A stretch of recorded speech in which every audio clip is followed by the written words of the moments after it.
Hey everybody, happy 2022, and a happy 2022 it is. We have gotten our first blog post for Messiah Complex with a couple of cool reveals, so let's jump in and take a look. The first confirmation we have is the return of the investigate keyword, which we did already see on one of the special sidekicks, but let's read on. Investigate represents X-Factor investigations, looking into mysteries and searching for evidence and allies. It appeared in Legendary, Marvel Noir, and Dimensions. Some cards say things like investigate for a card that's strength. That means look at the top 2 cards of your deck, reveal a card with a strength icon from among them and draw it, put the rest of those cards back on the top and or bottom of your deck in any order. Other cards let you investigate for cards with certain costs, teams, icons, or other traits. Very happy to see Investigate return, and who is our first new hero with Investigate? Looks like it's Strong Guy. This looks to be one of Strong Guy's common cards, X-Factor Investigations. Speaking of X-Factor Investigations, look at the team symbol right there. This is the first hero that we've seen with this team symbol. We've already seen one special sidekick with this symbol, but this is the first hero we've seen X-Factor Investigations affiliated. Of course, his card is Strength here. It's got 2 recruit and it costs 4. Investigate for a card that's Strength and or X-Factor Investigations. When Guido asks questions, he always gets answers. Very interesting. This seems great because not only can it investigate for X-Factor, but it's pretty universal with maybe a randomized setup because you can just investigate for any Strength card, which there's certainly a lot of, and I love that. And the second hero we've got today with Investigate is another new hero, Warpath. Warpath gives us the surprise return of the X-Force team affiliation, a team affiliation we have not seen since all the way back in Dark City. A very welcome return. This card looks like to be one of his commons, Grim Tracker. It is an instant card. 1 attack, cost 2. Choose a number 1 or more, investigate for a card of that cost. The most dangerous prey are people, specifically Apocalypse, Onslaught, Dark Phoenix, and the Sentry. I love that, and I love how the knives go over the border of the card here. I look forward to seeing what the rest of his hero set does, but investigating for basically almost any card that's non-starter gray is pretty powerful for a common card. That's cool to see. Imagine this card working with Core Wolverine or even a Spider-Man deck. This works great with Spider-Man. It's a 2-cost card that can draw more cards that cost more than 1. That's pretty neat. Alright, great stuff so far. Let's take a look at the second keyword that is confirmed for Messiah Complex.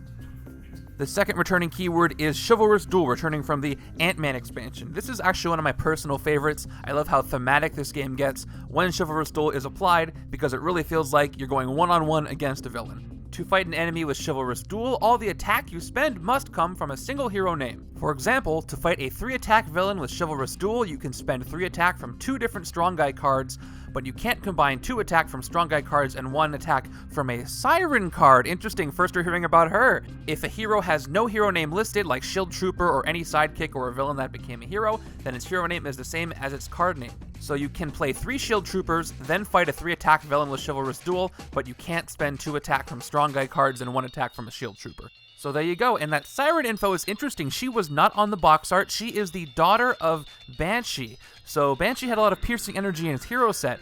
Could that imply that piercing energy may return here too? Only time will tell. But speaking of Chivalrous Duel, we have 2 new villains from the same new villain group, Clan Yashida. They are Gorgon and Silver Samurai. This art just keeps getting better and better, by the way. Alright, we've got Gorgon, who is a 5-attack star villain. He's got Chivalrous Duel, of course, worth 4 VP, and an ambush effect. Choose a hero name. You can't play heroes this turn unless they are that hero name or gray heroes, and then fight KO one of your heroes. So wow, not only does he have Chivalrous Duel, which means you can only fight him with 1 hero name, but you can't even play heroes the turn he shows up that aren't of the hero name that you said. Non-gray heroes, that is. Thank goodness. I can see this card coming up at very inopportune times during your game, but I love the theming of it. And the final new card reveal of the day is Silver Samurai from Clan Yashida. He is a 3-star attack villain with 3 victory points, again with Chivalrous Duel and an ambush effect and a fight effect. The ambush effect is the villain in the city worth the most VP captures a bystander and fight KO a card from your discard pile. This one seems a little more helpful. It does give a strong villain a bystander and they could be about to escape, but it does give you KO power and potential to get that bystander somehow. I'm just thinking out loud, it would be fun to do a Silver Samurai Clan Yashida game versus as many Wolverines as possible. Maybe I'm going to have to play that. And that is it for the blog post number 1 for Messiah Complex today. If you would like to look at the entire blog post, and I recommend it, check out the link in the description to Upper Deck's blog, and I will bring you information as soon as I get it on the rest of the cards for Messiah Complex. I can't wait to play this thing. I know I say that every time, but every time I'm telling the truth, and I'll be keeping my eyes peeled for blog post number 2. Take care, everybody.